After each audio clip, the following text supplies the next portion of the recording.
The grease under my fingernails was still warm when my phone buzzed against the concrete floor of my garage. I was flat on my back beneath Mrs. Henderson's ancient Honda, wrestling with a stubborn oil pan, when the notification sound cut through the steady drip of hydraulic fluid. "Ryan, for our anniversary tonight, I need to reschedule our dinner. Something important came up with work. Rain check? Emma." Before we dive deeper into this story, I have one small request. Please subscribe, drop a like, comment, and hit that hype button to boost this channel so more people can discover these incredible Reddit stories. I slid out from under the car, wiping my hands on a rag that had seen better decades. 5 years of marriage, and this was how she wanted to celebrate? I stared at the screen, reading the message again. Something about the wording felt off, too formal, too careful. "My name is Ryan Mitchell, and I fix things for a living. Cars mostly, but sometimes lawnmowers, motorcycles, whatever people bring to my little shop on Maple Street. It's honest work in our small New England town of Millbrook, population 12,000 on a good day. The kind of place where everyone knows everyone else's business, except when they're trying real hard to hide it. Emma and I met in high school. She was the smart girl who tutored me in English so I could stay on the boxing team. I was the guy who could make her laugh during lunch breaks. We got married right after she finished law school, back when she still thought my calloused hands were charming instead of embarrassing. Things changed when she got promoted to junior partner at Brennan & Associates 6 months ago. Late nights became the norm, weekend work calls, a new wardrobe that cost more than my monthly rent. And lately, a phone that was always face down on the table, like it was hiding something. I walked to the front of my shop, past the coffee maker that hadn't worked since Obama was president, and looked out at Main Street. Millbrook was trying to reinvent itself with fancy bistros and boutique shops, but you could still see the bones of the old Milltown underneath. Kind of like my marriage, I guess. New paint over old problems. The bell above my door chimed, and Tommy Reeves walked in. Tommy ran the boxing gym, where I still trained 3 nights a week, trying to keep the gut at bay and my hands sharp. He was 65, built like a fire hydrant, and had the kind of wisdom that came from getting punched in the face professionally for 20 years. "You look like someone stole your lunch money," Tommy said, settling his bulk against my counter. "What's eating you?" I showed him Emma's text. Tommy read it twice, his weathered face scrunching up like he was solving calculus. "Anniversary dinner, huh? And she's bailing for work?" He handed the phone back. "Ryan, I've been married 42 years. Women don't reschedule anniversaries for work. They reschedule work for anniversaries."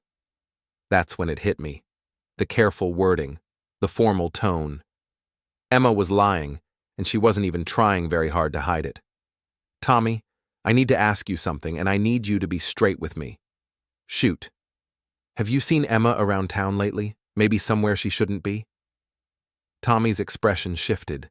The kind of look you get when you realize you're about to deliver bad news to someone you care about. "Ryan, just tell me. Last Tuesday I was picking up parts at Henderson's Auto Supply. Saw her car parked behind Rosetti's restaurant. Middle of the afternoon. She was with some guy in a suit. Looked pretty cozy." My stomach dropped like a stone. Rosetti's was the fancy Italian place on the edge of town. The kind of spot you took someone when you wanted privacy and didn't mind paying $25 for chicken parmesan.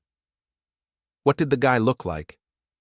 "Tall, dark hair, flashy watch, drove a red Mustang convertible, looked like the kind of guy who calls women baby and tips big to impress the waitress." I knew exactly who that was. Jake Morrison, Emma's ex-boyfriend from college. The guy who sold luxury cars at Morrison Motors and never let you forget he made 6 figures doing it. The same Jake Morrison who'd been commenting on Emma's Facebook posts lately with those stupid laughing crying emojis. My phone buzzed again. Another text from Emma. "Thanks for understanding. Love you. Love you."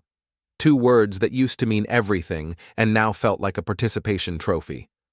I looked at Tommy, who was watching me with the expression of a man who'd seen plenty of fighters take hard hits and knew the signs of someone about to go down. "What are you thinking, kid?" "I'm thinking," I said, sliding my phone into my pocket, "that my wife is about to get a very special anniversary gift." The next morning, I did something I never thought I'd do. I became a detective in my own marriage. It started small. Emma's purse, left on the kitchen counter while she showered. Her laptop, still open on the dining room table. Her car, unlocked in our driveway. I told myself I was just looking for proof that I was wrong, that Tommy had made a mistake, that my wife of 5 years wasn't sneaking around behind my back. But deep down, I knew I was looking for evidence to confirm what my gut already knew. Emma's purse yielded the first clue, a receipt from the Millbrook Inn dated 3 days ago. Room 237, check-in at 2 p.m., check-out at 4:30 p.m. The same day she'd texted me about working late on the Henderson case. Her laptop was more revealing. Browser history showed searches for "how to know if you still love someone" and "signs your marriage is over." Her email had a thread with her best friend Sophie about finally being happy again and not feeling guilty anymore. But it was her phone that delivered the final blow. Emma always kept her phone locked, but she'd gotten sloppy. Left it on the nightstand while she ran to get coffee, still logged into her messages. I had maybe 3 minutes before she came back. The text thread with Jake Morrison was like reading a novel I never wanted to finish. Jake: "Can't wait to see you tonight. It's been too long." Emma: "I know. I feel terrible about lying to Ryan, but I can't help how I feel." Jake: "He'll never find out. Besides, you deserve to be happy." Emma: "Meet me at our usual spot. 7 aus." Jake: "Wouldn't miss it for the world, beautiful." Our usual spot. They had a usual spot. I heard Emma's car in the driveway and quickly put her phone back. When she walked into the bedroom carrying 2 cups of coffee, I was sitting on the bed like nothing had happened. "Morning, honey," she said, handing me a cup. "Sleep okay?" I looked at her face, searching for any sign of guilt or deception. She looked normal. Maybe a little too cheerful for someone who'd supposedly been working late and stressing about cases. "Yeah, fine. You?" "Great, actually. I feel like things are really looking up lately." Things are looking up. For her, maybe. Emma: "About last night. I was disappointed we had to cancel dinner." She sat on the bed next to me, and for a moment, she looked genuinely sorry. "I know, baby. I'm sorry. Work has been crazy lately, but I promise we'll make it up soon." "What case kept you so late? The Henderson thing?" A tiny pause. Just a fraction of a second, but I caught it. "Yeah, the Henderson case. Very complicated. Lots of depositions." Depositions. At 7 p.m., at their usual spot. "Well," I said, standing up and kissing her forehead, "I'm proud of how hard you're working." "Really?" She smiled, and for the first time in our marriage, it felt like she was smiling at a stranger. I spent the rest of the day at the shop, but my mind wasn't on carburetors and brake pads. I was thinking about Jake Morrison and his red Mustang and his flashy watch. I was thinking about hotel receipts and text messages, and the way my wife had said, "Things are looking up," like she'd already moved on from our marriage. Around lunchtime, my phone rang. It was Nina Morrison, Jake's wife. We'd met a few times at town events, but we weren't exactly friends. She was calling about her car, a Honda Civic that had been making weird noises. "Ryan, I'm sorry to bother you, but my car is acting up and Jake's been so busy lately, I can barely get him to look at it." "No problem, Nina. What's it doing?" "Making this grinding sound when I brake, and Jake's been working such long hours I hardly see him anymore. Yesterday he said he had to show cars until 9, but when I drove by the lot at 8:30, it was empty." "Empty?" "Yeah, not a soul there. Maybe he had a house call or something. Anyway, can you take a look at the car tomorrow?" "Absolutely." "Nina, can I ask you something?" "Sure." "Has Jake been acting different lately? Distracted, maybe?" There was a long pause. You know, now that you mention it, yes, he's been getting a lot of text messages, always stepping outside to take calls, and he bought new cologne last week. Said it was for work, but... She trailed off. But what? But in 10 years of marriage, Jake has never cared about cologne. Ryan, is everything okay? You sound strange. I looked out the window of my shop at Main Street, at all the normal people living their normal lives, and realized that nothing would ever be okay again. Yeah, Nina, everything's fine. Bring the car by tomorrow morning. After I hung up, I sat in my office chair and stared at the wall. There was a calendar there, with today's date circled in red. Our anniversary. The day Emma and I had promised to love and honor each other. Instead, she was planning to meet her ex-boyfriend at their usual spot, while I sat at home like an idiot, probably wondering where she was. But not this time. This time, I was going to give my wife an anniversary gift she'd never forget. That afternoon, I closed the shop early and drove to the Millbrook Inn.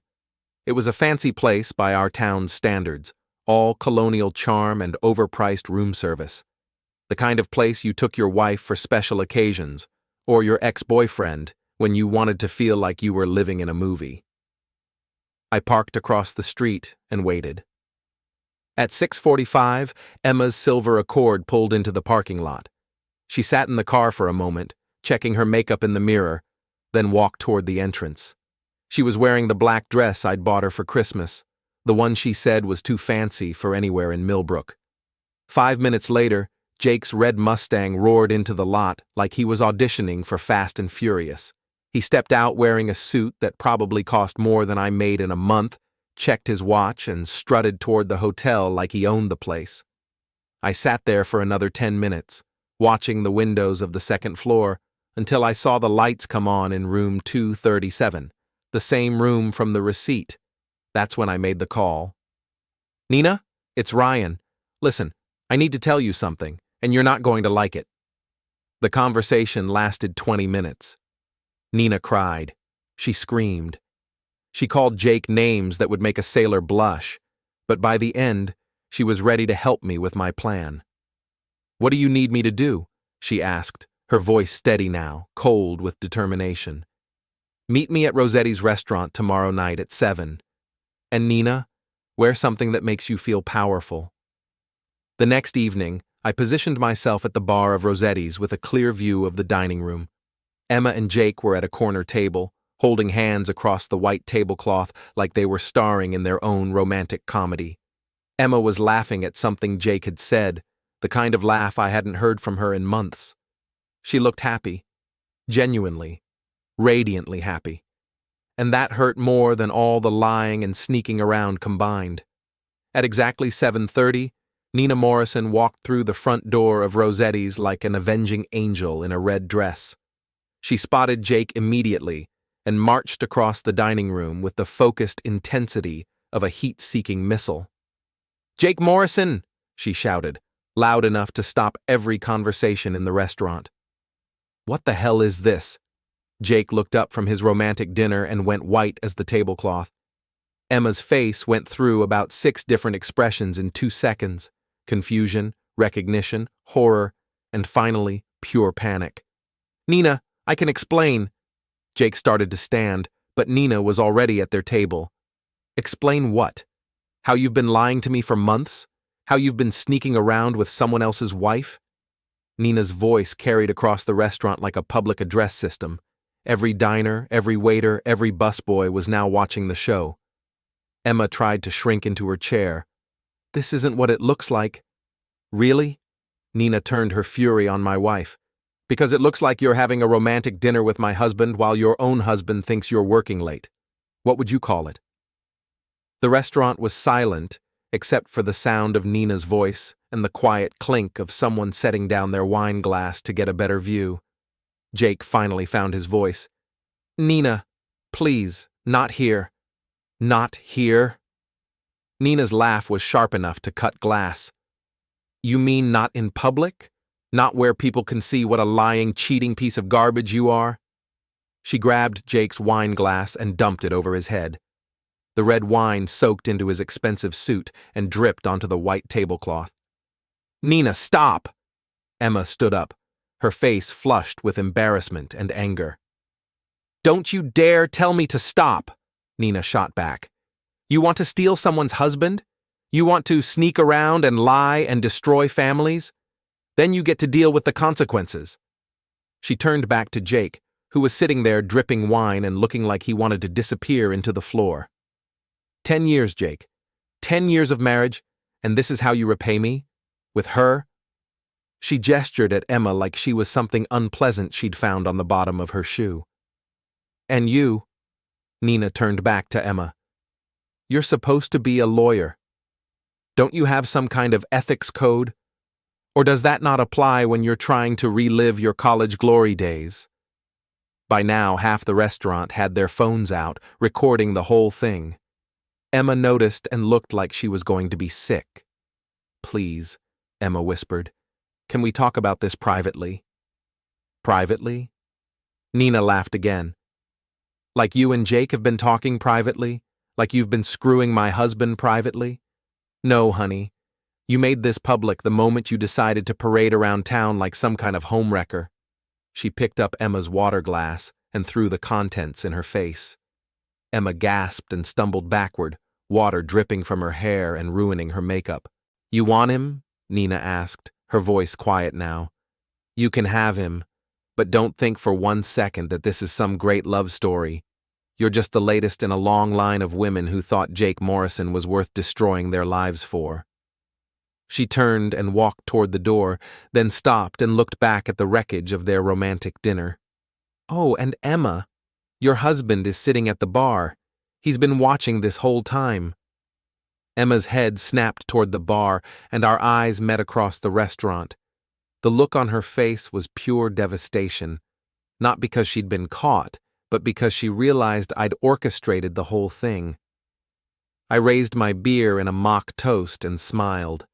"Happy anniversary, sweetheart." The video went viral by midnight.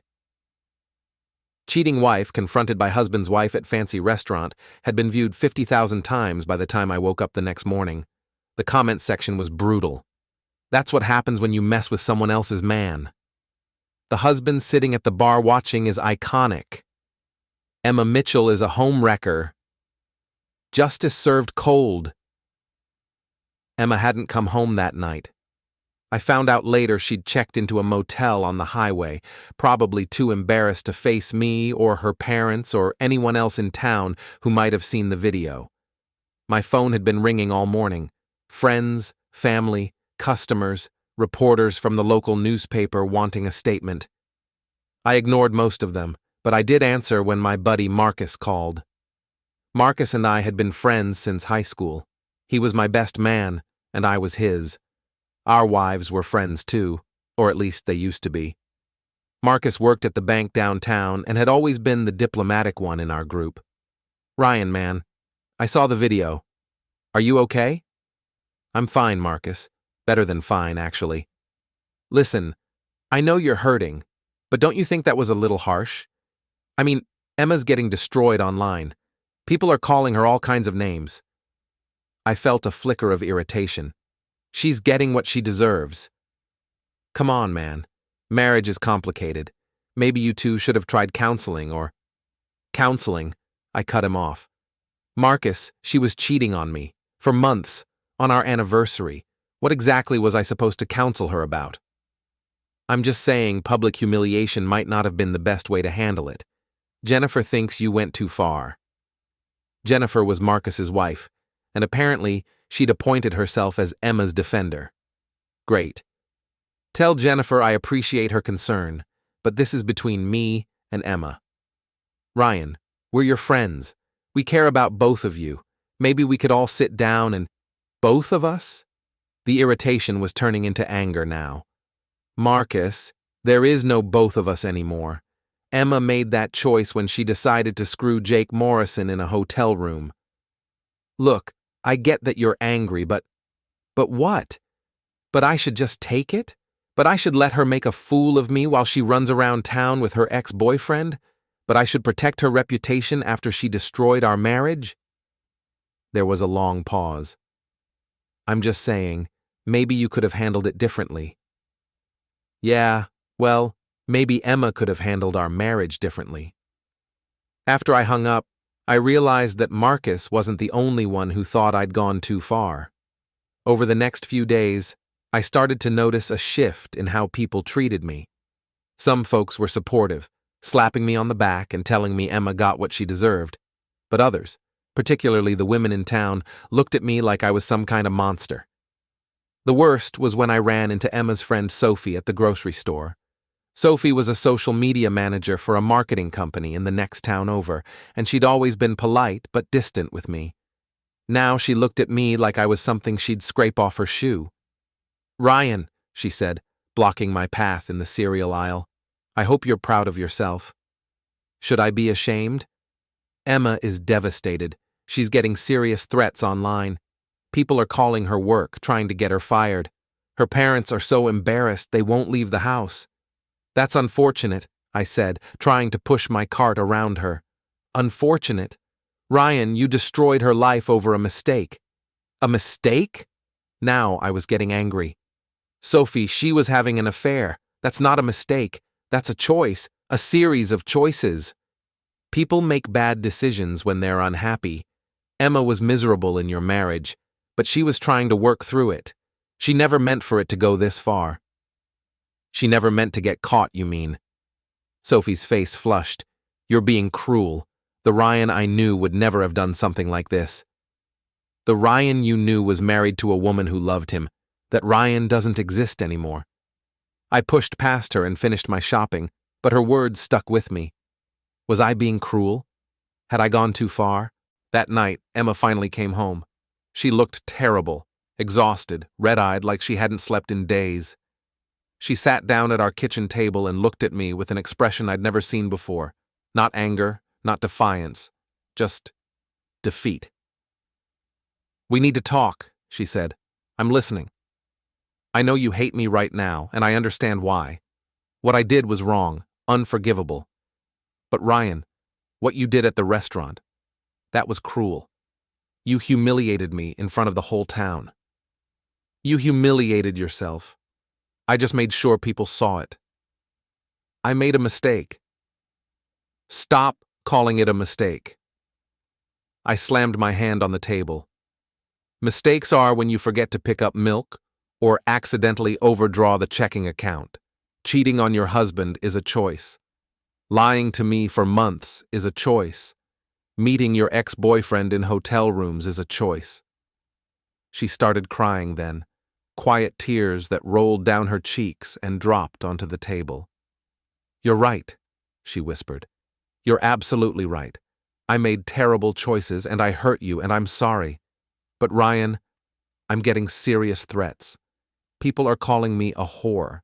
My boss is talking about putting me on administrative leave. My own parents won't return my calls." "And?" She looked up at me, shocked. "And? Ryan, my life is ruined." "Your life is ruined because of what you did, not because of what I did.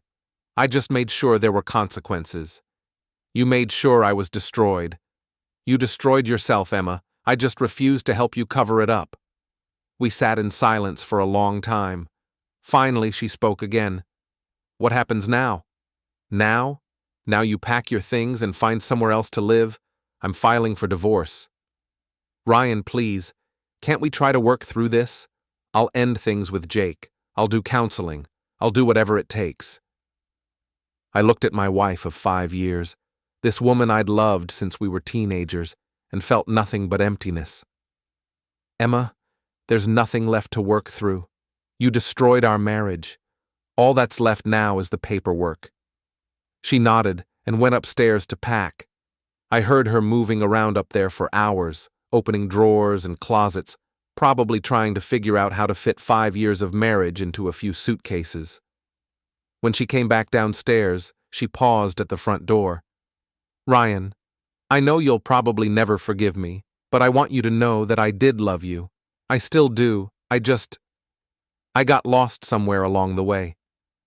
"Yeah, well," I said without looking up from my beer, "you're not the only one."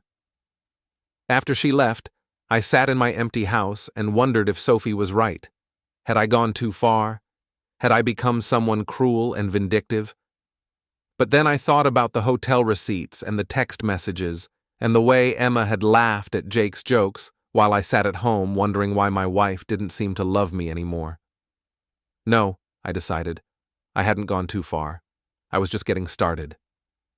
2 weeks after Emma moved out, I discovered that my problems were bigger than a cheating wife and a ruined marriage. I was losing my friends. It started with Marcus and Jennifer. They stopped returning my calls, stopped inviting me to their weekly barbecues, stopped acting like we'd been friends for 15 years. When I finally cornered Marcus at the hardware store, he was polite but distant. Look, Ryan, Jennifer and I talked about it, and we think it's best if we take a break from hanging out for a while. A break? Marcus, we've been friends since high school. I know, man, but this whole thing with Emma, it's made things weird. Jennifer feels uncomfortable around you now. Uncomfortable? Why? Marcus looked around the hardware store like he was afraid someone might overhear us. She thinks you're vindictive. She's worried about what you might do if you got mad at us. You think I'd hurt you guys? I don't know what to think anymore, Ryan. The guy I knew wouldn't have orchestrated that scene at the restaurant. He wouldn't have filmed his wife's humiliation and let it go viral. I didn't film anything. Other people did that. But you set it up. You knew what would happen. I wanted to argue, to explain, that Emma had brought this on herself, that I was just making sure there were consequences for her actions. But looking at Marcus's face, I realized it wouldn't matter. He'd already made up his mind about who I was now. The same thing happened with Dave and Kelly, another couple we'd been friends with for years, then with Tom and his wife Sarah. One by one, the people who'd been part of our social circle decided that I was the villain in this story. The worst part was that they all stayed friends with Emma. I'd see them at her new apartment, bringing casseroles and wine and emotional support. Meanwhile, I was eating frozen dinners alone and wondering when I'd become the bad guy. The breaking point came 3 weeks after the restaurant incident. I was at Murphy's bar trying to drink away another lonely Friday night when Jake Morrison walked in. He looked different than he had that night at Rossetti's. Thinner, more tired. His expensive suit had been replaced with jeans and a wrinkled button-down. Word around town was that Nina had taken him to the cleaners in their divorce, and his car dealership was struggling because half the town thought he was scum. Jake spotted me at the bar, and instead of leaving like a smart person would, he walked over and sat down on the stool next to me. Ryan. Jake. We sat in silence for a minute, both staring at our beers like they held the secrets of the universe. Hell of a thing you did at the restaurant, Jake said finally. Hell of a thing you did to my marriage. Yeah, well, I guess we both got what we deserved. I turned to look at him. Up close, he looked even worse. His face was drawn, and there were dark circles under his eyes. You look like shit, Jake. Feel like it too. Lost my wife, my business is tanking, and half the town won't talk to me. But I guess you know how that feels. What's that supposed to mean? Come on, Ryan. You think you won something that night? You think you got your revenge? Look around. You're sitting alone in a bar on Friday night, just like me. All your friends think you're a psycho, and your wife is getting sympathy from everyone in town while you're getting treated like the villain. I wanted to punch him. The urge was so strong I could feel my fist clenching around my beer bottle. But he wasn't wrong. At least I didn't cheat on my spouse. No, you just destroyed 2 marriages and turned yourself into a pariah. Congratulations. Jake finished his beer and stood up. For what it's worth, Emma really did love you. She was torn up about the whole thing, but you were so busy trying to punish her that you never bothered to ask why she did it. Why she did it. Jake, she cheated because she's selfish, and she cheated because she was lonely, Ryan, because you two had stopped talking to each other about anything that mattered, because she felt like she was married to a stranger. That's bullshit. Is it? When's the last time you two went on a real date? When's the last time you asked her about her dreams, her fears, her hopes for the future? When's the last time you made her feel like she was the most important thing in your world? I opened my mouth to answer and realized I couldn't. That's what I thought, Jake said. Look, what we did was wrong. I'm not making excuses. But marriages don't just fade overnight, Ryan. They fade slowly, from neglect and indifference and taking each other for granted. Emma and I were just the symptom. You and she were the disease. He left me sitting there with that thought, and I hated him for it because I was starting to think he might be right. That night I went home to my empty house and really looked at it for the first time in months. When had we stopped eating dinner together? When had we stopped watching movies on the couch? When had we started living like roommates instead of husband and wife? I thought about the last year of our marriage, trying to remember moments of real connection, real intimacy. There weren't many. We'd both been going through the motions, me with my shop and my boxing and my beer, Emma with her law practice and her ambitions and her social media. Maybe Jake was right. Maybe we'd both destroyed our marriage, just in different ways. But that didn't make what Emma did okay. And it sure as hell didn't make me the villain for refusing to cover it up. The next morning, I got a call that changed everything. Ryan, it's Sophie, Emma's friend. We need to talk. Sophie wanted to meet at the diner on Route 9, the kind of place where truckers and insomniacs went for coffee and regret. I found her in a back booth, looking nervous and checking her phone every 30 seconds. Thanks for coming, she said, as I slid into the seat across from her. What's this about, Sophie? She ordered coffee from a waitress who looked like she'd been working there since the Carter administration, then leaned forward and lowered her voice. It's about Emma and Jake and the whole mess you've all created. I didn't create anything. I just exposed what was already there. That's what I want to talk to you about. Sophie pulled out her phone and set it on the table between us. Ryan, what I'm about to tell you is going to change everything you think you know about what happened. I'm listening. Emma didn't seek out Jake. He came after her, hard, for months. I felt a familiar surge of anger. Sophie, if you're trying to make Emma look like the victim here, just listen, please. She swiped through her phone and showed me a screenshot of a text message. This is from Jake to Emma 3 months ago. The message read, "Saw your promotion announcement in the paper. Congratulations. We should celebrate sometime for old time's sake." She swiped to another screenshot. Emma's response. "Thanks, but I'm married. I'm sure you understand." Sophie continued scrolling. Jake didn't give up. He kept texting, kept pushing. Look at this one. Come on, Em. One drink. We're both adults. We can be friends, can't we? And Emma's response. I don't think that's a good idea. This went on for weeks, Sophie said. Jake wouldn't take no for an answer. He'd show up at her office, send flowers, leave notes on her car. Emma was getting frustrated, but she didn't want to make a big deal about it because she knew you and Jake had history. What kind of history? Sophie looked surprised. You don't know? Jake has always been jealous of you, Ryan. Even in high school. You got the girl he wanted, you were better at sports, you had more friends. He spent the last 10 years watching you two be happy while his own marriage fell apart. She showed me more messages. Jake getting more persistent, more manipulative. Emma getting worn down, confused, lonely. But she still chose to cheat, I said. Nobody forced her to go to that hotel room. You're right. She made that choice. But Ryan, look at the timeline. Look at when she finally gave in to Jake's advances. Sophie scrolled to a series of messages from 2 months ago. Jake, I heard you and Ryan had a big fight about money. You okay? Emma, how did you hear about that? Jake, small town. Look, if you need someone to talk to, I'm here. No agenda, just a friend. I remembered that fight. It was about Emma's student loans and my business expenses, and whether we could afford the vacation she wanted to take.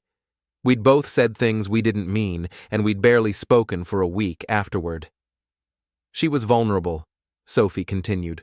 lonely, questioning her marriage. And Jake was right there, telling her everything she wanted to hear. How beautiful she was, how smart, how she deserved better. More messages. Jake playing the role of the sympathetic friend, the shoulder to cry on. Emma gradually opening up, sharing her doubts and fears and frustrations. It was emotional manipulation, Sophie said. Classic predatory behavior. Jake identified what Emma needed: attention, validation, romance, and he provided it. He made her feel special and desired and understood. So you're saying Emma was just some helpless victim who got seduced by the big bad Jake Morrison? I'm saying Emma was a woman in a troubled marriage who got targeted by a man who knew exactly how to exploit her vulnerabilities. That doesn't excuse what she did, but it explains it. Sophie put her phone away and looked at me directly. Ryan, Emma loves you. She's always loved you. But somewhere along the way, you two stopped seeing each other. You stopped trying, and Jake took advantage of that. Even if that's true, she still made the choice to cheat. Yes, she did. And she's been paying for it every day since. But Ryan, you've been paying for it too, and you don't even realize it. What do you mean? I mean, you've become someone you're not. The Ryan I knew 5 years ago was kind and funny and generous. He would never have orchestrated that scene at the restaurant. He would never have enjoyed watching someone he loved get destroyed in public. I wanted to argue, but the words wouldn't come. You want to know the real tragedy here? Sophie continued. It's not that Emma had an affair. It's that you two gave up on each other. Instead of fighting for your marriage, you both just checked out. Emma checked out into Jake's arms, and you checked out into revenge and bitterness. So what am I supposed to do now? Just forgive and forget? I'm not saying that. I'm saying maybe you should ask yourself what you really want. Do you want to be right, or do you want to be happy? Do you want revenge, or do you want your life back? Sophie stood up and put money on the table for her coffee. Emma's staying at the Riverside Apartments on Oak Street, Unit 12. She's been hoping you'll call, but she's too ashamed to reach out first.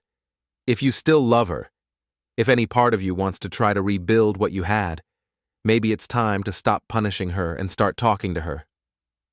After Sophie left, I sat in that diner for another hour, thinking about everything she'd told me. Was Emma really a victim of Jake's manipulation? Or was Sophie just trying to rewrite history to make her friend look better? Did it matter? The truth was, I missed my wife. I missed our conversations, our inside jokes, the way she'd steal French fries off my plate and pretend she wasn't hungry. I missed having someone to share my day with, someone who cared about the stupid little details of my life. But I also couldn't forget the betrayal, the lies, the way she'd looked at Jake that night in the restaurant like he was everything she'd ever wanted. I drove home and sat in my empty living room staring at our wedding photo on the mantel. We looked so young, so hopeful, like we believed love could conquer anything. Maybe it could, maybe it still could. Or maybe some things, once broken, couldn't be fixed. My phone buzzed with a text message. For a moment, I hoped it was Emma. It wasn't. It was Nina Morrison. Ryan, we need to talk. There's something you need to know about Sophie. Nina wanted to meet at the same diner where I'd talked to Sophie, but this time she chose a booth by the window where anyone driving by could see us. She looked different than she had that night at Rossetti's, calmer, more composed, but with an edge of anger that hadn't been there before. Thanks for meeting me, she said as I sat down. I wasn't sure you'd come. Your message sounded urgent. It is. Nina pulled out a manila folder and set it on the table. Ryan, Sophie lied to you. About everything. What do you mean? I mean, Sophie orchestrated this whole thing. The affair, the confrontation, all of it. She's been playing puppet master from the beginning, and you and Emma and Jake are just her unwitting actors. Nina opened the folder and pulled out a stack of printed emails and text messages. After Jake and I separated, I got access to all his accounts. Email, social media, cloud storage, everything. That's when I found these.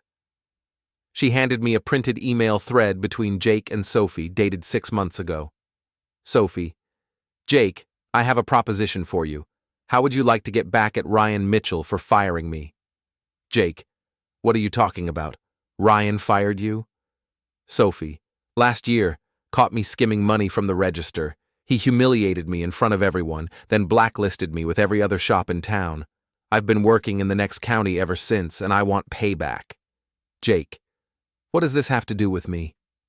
Sophie: Emma's unhappy in her marriage.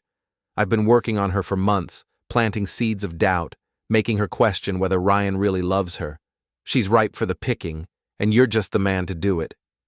I felt like I'd been punched in the stomach. This can't be real. Keep reading. The email thread continued, with Sophie laying out her plan in detail. She would continue to undermine Emma's confidence in our marriage, while Jake pursued her relentlessly. Sophie would provide Jake with inside information about our fights, our problems, our vulnerabilities. Sophie knew about every argument you and Emma had because Emma told her everything, Nina explained. And Sophie fed all of that information to Jake, so he'd know exactly when and how to make his moves. Another email, dated 3 months ago. Sophie: Emma's feeling insecure about her appearance. She thinks Ryan doesn't find her attractive anymore. This is your opening. Compliment her, make her feel beautiful, remind her what it's like to be desired. Jake: This feels wrong, Sophie. Emma's a good person. Sophie: Emma's a fool who married beneath her station and is finally starting to realize it. You'd be doing her a favor by showing her what she's missing. Sophie manipulated both of them, Nina said. She fed Emma's insecurities and Jake's ego until they were both exactly where she wanted them. I kept reading, feeling sicker with each email. Sophie had orchestrated everything: the timing of Jake's advances, the location of their meetings, even the choice of hotel room. But why? I asked. Why go to all this trouble just to get back at me for firing her? Nina pulled out another document. Because it wasn't just about you. Look at this.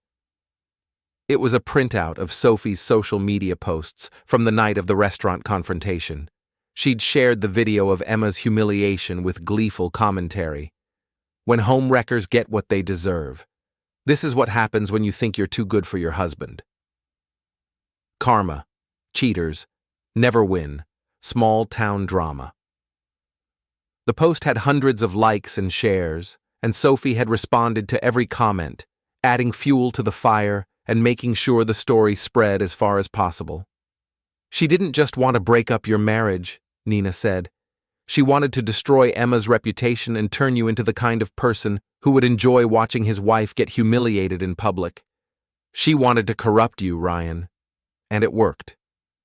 I thought about the satisfaction I'd felt watching Nina throw wine in Jake's face, the way I'd smiled when Emma realized I'd been watching the whole time. Sophie had turned me into someone I didn't recognize, someone cruel and vindictive. There's more, Nina said, pulling out another set of documents. Sophie's been documenting everything: screenshots, videos, recordings. She's been building a portfolio of the whole affair, and I think she's planning to use it somehow. Use it how? I don't know yet. But Sophie's not done with you, Ryan. This was never just about revenge. She's got a bigger plan. Nina gathered up the papers and put them back in the folder. I'm giving you all of this because I think you deserve to know the truth. What you do with it is up to you. Why are you helping me? I destroyed your marriage too. Nina laughed, but there wasn't any humor in it. Ryan, my marriage was already destroyed. Jake and I had been heading for divorce for years. You just gave me the ammunition I needed to make sure I got a fair settlement. She stood up and put on her coat. Besides, I've seen what Sophie's manipulation did to all of us. She turned me into a vengeful ex-wife, Jake into a cheating husband, Emma into a homewrecker, and you into a cruel stranger. None of us are the people we were before she got involved. After Nina left, I sat in the diner reading through the documents again, trying to process what I'd learned. Sophie had played us all like chess pieces, moving us around the board until we were exactly where she wanted us. But did that change anything? Emma had still chosen to cheat. Jake had still pursued a married woman. I had still chosen revenge over reconciliation. Maybe we were all just willing participants in our own destruction. My phone rang. It was Emma. "Ryan, I need to see you. Something's happened with Sophie, and I think we're both in danger." Emma was waiting for me in the parking lot of my shop, pacing back and forth beside her car like a caged animal. She looked terrible, pale, exhausted, with the kind of haunted expression you see on people who've just realized they've been living in a nightmare. "Thank God you came," she said as I got out of my truck. "Ryan, we need to talk. Sophie's been—" "I know," I cut her off. "I know about Sophie. I know about the emails, the manipulation, all of it." Emma stopped pacing and stared at me. "You know, Nina Morrison showed me everything. The emails between Sophie and Jake, the plan to break us up, the whole thing." Emma's face crumpled, and for a moment I thought she was going to collapse. "Oh God, Ryan, I'm so sorry. I'm so sorry. I thought I was making my own choices, but she was pulling the strings the whole time." "Emma, you still chose to cheat. Sophie didn't force you into that hotel room." "No, she didn't. But Ryan, she spent months convincing me that our marriage was hopeless, that you didn't love me anymore, that I deserved better. Every doubt I had, every insecurity, she fed them until I couldn't see straight anymore." Emma wiped her eyes and looked at me with an expression I'd never seen before, desperate, pleading, but also determined. "I know what I did was unforgivable. I know I destroyed our marriage and hurt you in ways I can never make up for. But Ryan, Sophie's not done with us. She's planning something bigger." "What do you mean?" Emma pulled out her phone and showed me a text message from Sophie. "Meet me at the lakeside cabin tonight at 8. Come alone. We need to discuss your future." "What lakeside cabin?" "The one where Jake and I—" Emma's voice trailed off. "Sophie suggested it as a meeting place. She said it was private, romantic. I thought she was just being a good friend, helping me find somewhere Jake and I could talk without being seen. And now she wants to meet you there?" "Both of us. She sent you the same message, didn't she?" I checked my phone. Sure enough, there was a text from Sophie with the exact same wording, sent 20 minutes ago. "This feels like a trap," I said. "It is a trap, but Ryan, I think we need to spring it. Sophie's been controlling our lives for months, and she's not going to stop until she gets whatever she really wants." "What do you think she wants?" "I don't know, but I found something in my apartment today that scared me." Emma went to her car and pulled out a manila envelope. "This was slipped under my door this morning." Inside the envelope were photographs. Dozens of them. Pictures of Emma and Jake at the hotel, at restaurants, in parking lots. Pictures of me at the bar, at my shop, at the boxing gym. Pictures of Nina confronting Jake at Rossetti's. Pictures of Emma packing her things and leaving our house. "She's been documenting everything," Emma said. "Every moment of our lives for the past 6 months. Look at the timestamps." I looked through the photos, and Emma was right. The timestamps showed that Sophie had been following all of us, photographing our most private moments, building some kind of comprehensive record of our destruction. "There's a note at the bottom," Emma said. I found it, a single sheet of paper with a typed message. "The story isn't over yet. Tonight, we write the final chapter. Come alone, or these photos go to everyone you've ever known, along with some very interesting audio recordings." "Audio recordings?" "I think she's been recording our conversations, all of them. Ryan, she knows things about our marriage that I never told anyone. Private things. Intimate things." I felt a chill run down my spine. How long had Sophie been watching us? How deep did her surveillance go? "We have to go to the police," I said. "With what?" "Photos of me cheating on my husband, recordings of private conversations. Ryan, Sophie hasn't actually broken any laws. She's just been a very thorough friend and documentarian. Emma was right. Sophie had been careful to stay on the legal side of stalking and harassment. Everything she'd done could be explained away as concern for a friend or coincidental encounters in a small town. So, what do you want to do? I want to end this. Tonight.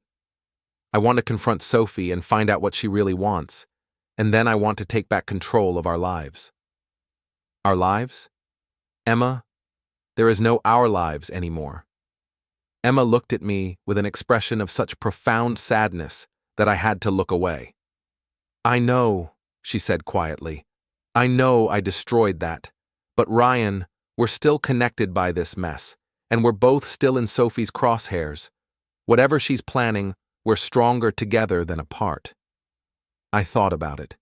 Emma was right that Sophie wasn't done with us. The photos, the recordings, the carefully orchestrated meeting, it all pointed to some kind of end game that we hadn't seen yet. Okay, I said finally. We go together. But Emma, after tonight, we're done.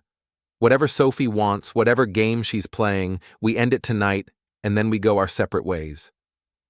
I understand. And Emma, I need you to know that even if Sophie manipulated you, even if she exploited your vulnerabilities, you still made the choice to cheat. That doesn't just go away because we found out she was pulling strings. Emma nodded, tears streaming down her face.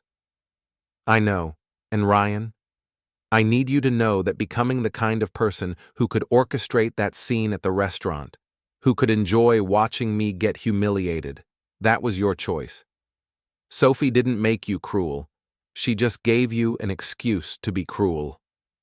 We stared at each other across the parking lot, two people who'd once loved each other more than anything in the world, now connected only by shared destruction and a mutual enemy. So we're both different people now, I said. Yeah, we are. Then let's go be different people together. One last time. As we drove toward the lakeside cabin in separate cars, I couldn't shake the feeling that we were driving toward something bigger than just a confrontation with Sophie. We were driving toward the end of everything we'd once been, and the beginning of whatever we were going to become. The sun was setting over the lake as we pulled into the gravel driveway of the cabin. Sophie's car was already there, and I could see lights on inside. It was time to find out what our puppet master had planned for the final act. The lakeside cabin was exactly the kind of place you'd expect for a romantic getaway or a final confrontation. Rustic, isolated, surrounded by tall pines that blocked out most of the fading sunlight. Sophie's silver Honda sat in the driveway like it belonged there, and I could see her silhouette moving around inside the cabin. Emma and I approached the front door together, but not as a team. More like two survivors of the same disaster who happened to be walking in the same direction. Sophie opened the door before we could knock, as if she'd been watching us from the window. She looked different than I'd ever seen her, more confident, more in control, like she'd finally stepped out from behind the curtain to take her bow. Ryan, Emma, right on time. She gestured us inside with a smile that didn't reach her eyes. Please, come in. We have so much to discuss. The cabin's interior was cozy in a way that made the whole situation feel more surreal.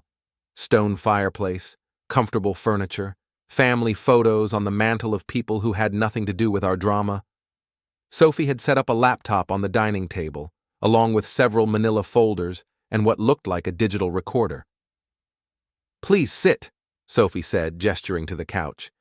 Can I get you anything? Coffee? Wine? I think we're going to be here for a while.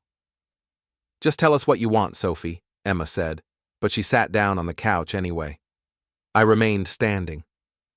Yeah, Sophie. What's the endgame here? You've destroyed our marriage, ruined Jake's life, turned me into someone I don't recognize. What more do you want? Sophie's smile widened. What I want, Ryan, is to finish the story I started. You see, everything that's happened over the past 6 months has been leading to this moment. The affair, the confrontation, the public humiliation, the divorce, it's all been building toward tonight. She opened her laptop and turned it toward us. The screen showed what looked like a video editing program with dozens of clips queued up. "I've been documenting everything," Sophie continued. "Every conversation, every fight, every moment of your mutual destruction. I have hours of footage, hundreds of photos, audio recordings of your most private moments." "You've been stalking us," I said. "I've been creating art," Sophie corrected. "A real-time documentary of a marriage's final spiral, and tonight, I'm going to release it to the world." Emma stood up from the couch, her face pale. "Sophie, you can't. Those are private moments, personal conversations." "Nothing's private anymore, Emma. Haven't you been paying attention to the world? Everyone's life is content now. Everyone's pain is entertainment. I'm just giving the people what they want." Sophie clicked a few buttons on her laptop, and suddenly the cabin's large TV screen came to life. It showed a video of Emma and me in our kitchen, having what I remembered as a private conversation about our marriage problems. "How did you get this?" I demanded. "You'd be amazed what you can pick up with a good directional microphone and a telephoto lens," Sophie said casually. "Small-town houses aren't exactly built for privacy."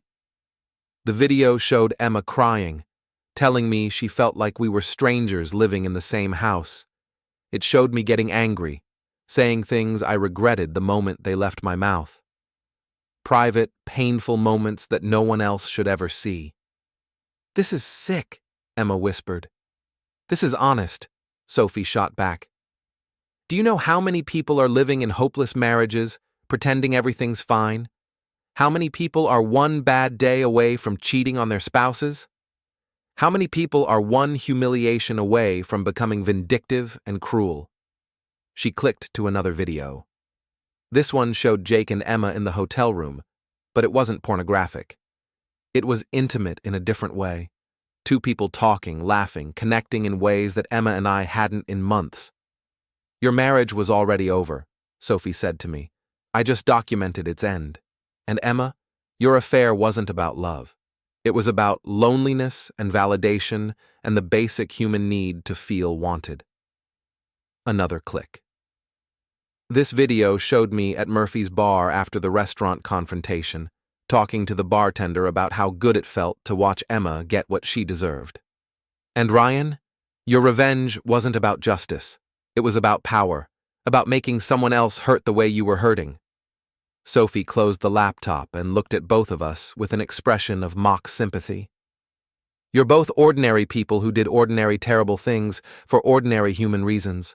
But together, your story is extraordinary. It's real, it's raw, it's the kind of content that goes viral and makes careers." "Careers?" Emma asked. "I'm a social media manager, Emma. I create content for a living.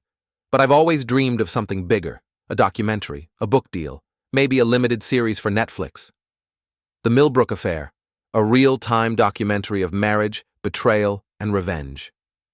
The pieces finally clicked into place. This wasn't just about revenge for getting fired.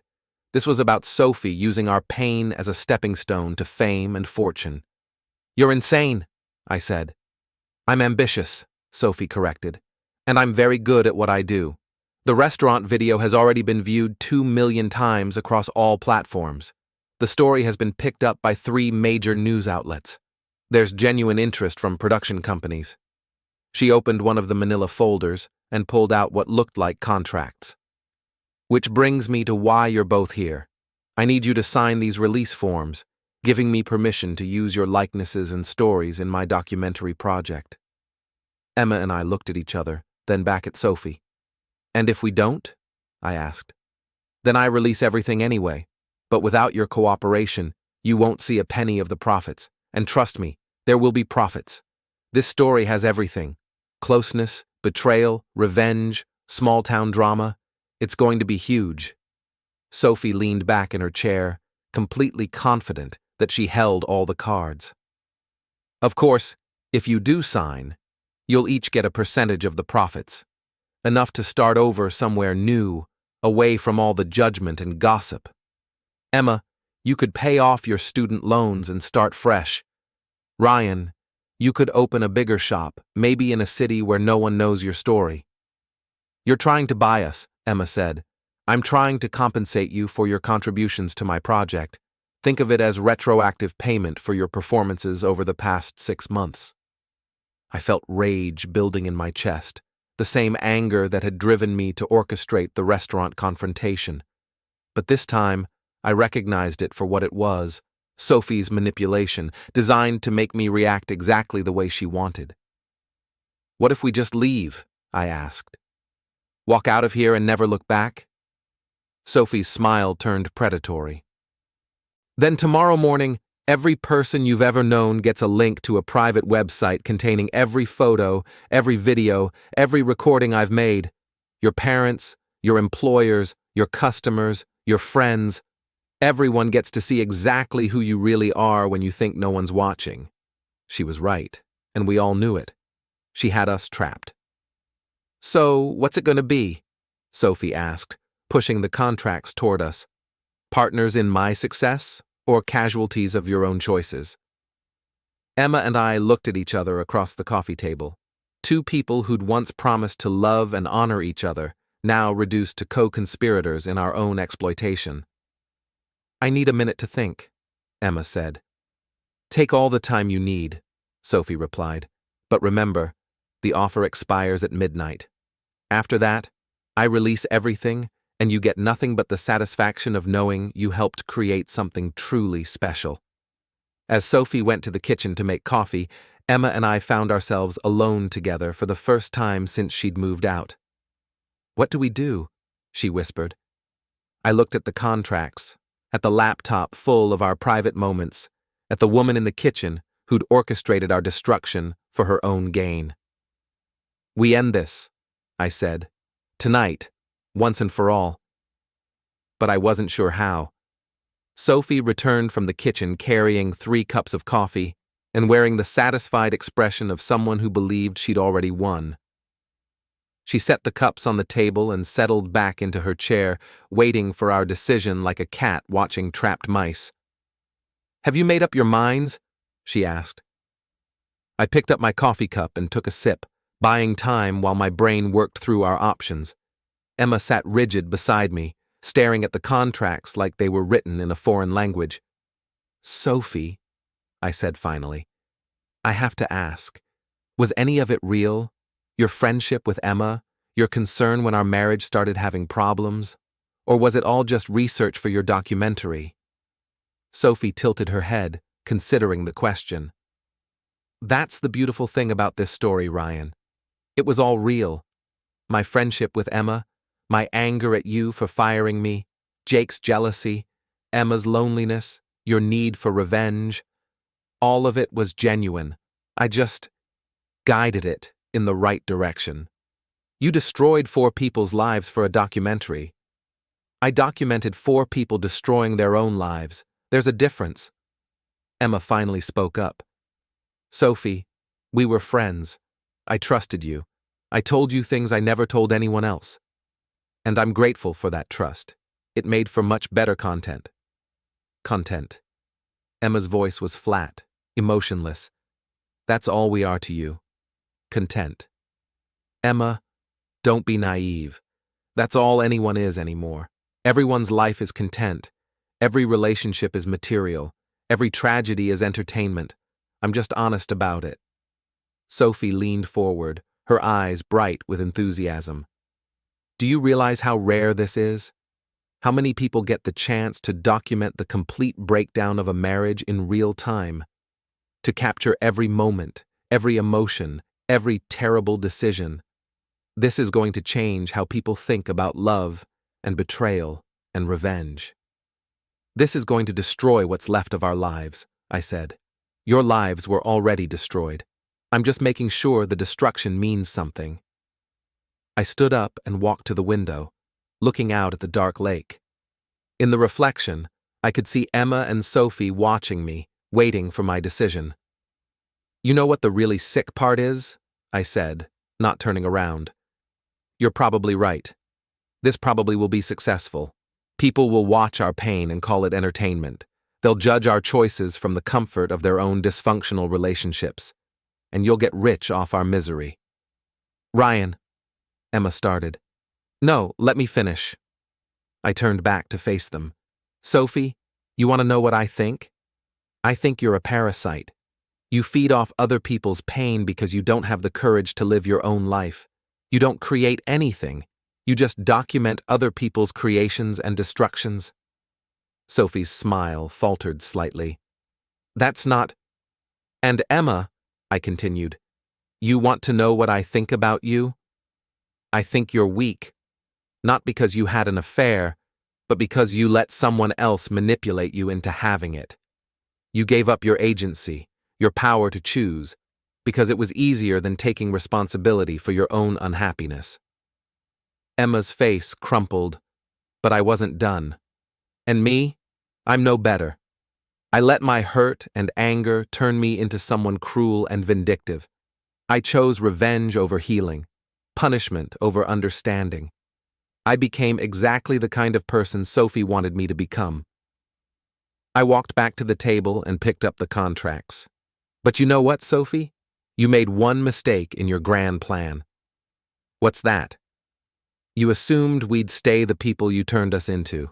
You assumed Emma would stay weak and I'd stay cruel and we'd both be so desperate to escape our shame that we'd take your dirty money and run. I tore up the contracts and let the pieces fall to the floor. But people can change. People can choose to be better than their worst moments, and that's a story you'll never understand because you've never tried to be better than anything. Sophie's face went from confident to furious in seconds. You're making a mistake, Ryan. Both of you. I have enough material to destroy what's left of your reputations. I can make you pariahs in every town in America. Maybe, I said, but we'll be pariahs who chose dignity over dollars. We'll be pariahs who refuse to profit from our own destruction. Emma stood up and moved to stand beside me, not as my wife, but as my partner in this one last decision.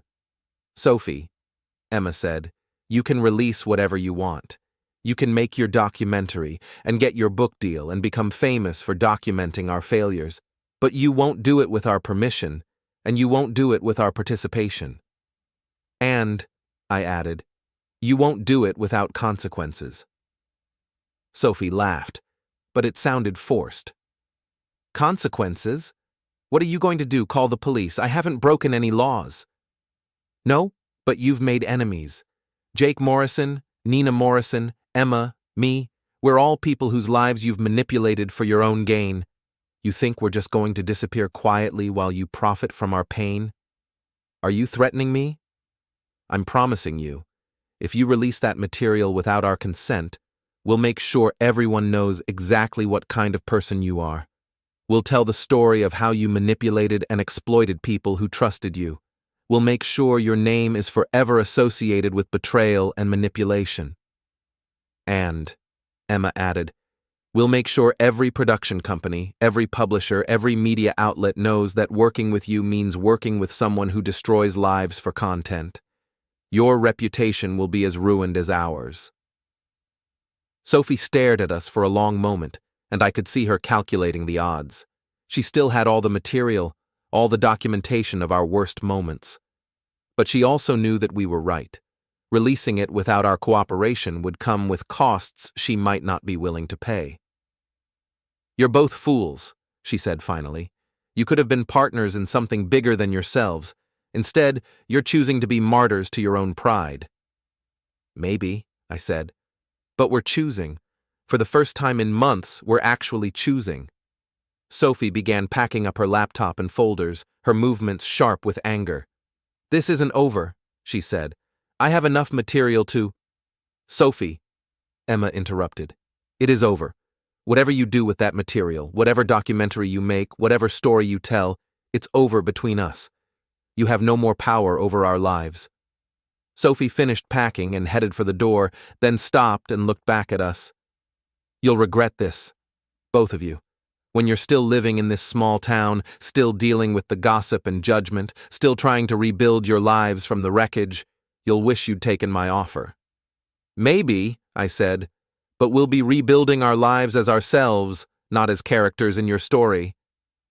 After Sophie left, Emma and I stood in the empty cabin, listening to the sound of her car driving away. So what happens now? Emma asked. Now we go home, to our separate homes, and we try to figure out who we are when we're not being manipulated by someone else. Ryan, I know I don't have the right to ask, but… Emma, don't. Whatever you're about to ask, don't. We're done. We ended our marriage, we ended Sophie's game, and now we end this conversation. Emma nodded, tears streaming down her face. Okay. But Ryan, for what it's worth, I'm proud of us. For the first time in months, I'm proud of who we were tonight. Yeah, I said, looking around the cabin one last time. Me too. We drove home in separate cars, and I never saw my ex-wife again. 3 months later, Sophie did release her documentary. It was called Small Town Secrets, A Real Marriage Falls Apart, and it got exactly the kind of attention she'd predicted. Viral videos, think pieces about privacy and consent, interviews on morning shows about the ethics of documentary filmmaking. But without our participation, without our voices telling our own story, it felt hollow, exploitative. People watched it, but they also criticized Sophie for her methods. Her reputation in the industry was damaged, and her dreams of bigger projects never materialized. Emma moved to Portland and started over.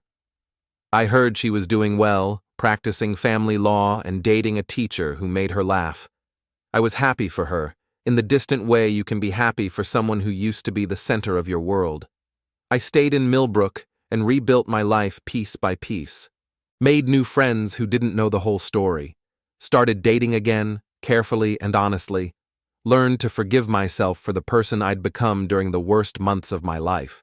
And sometimes, late at night, I'd think about that moment in the cabin when Emma and I chose dignity over dollars, pride over profit. When we decided to be the authors of our own story instead of characters in someone else's.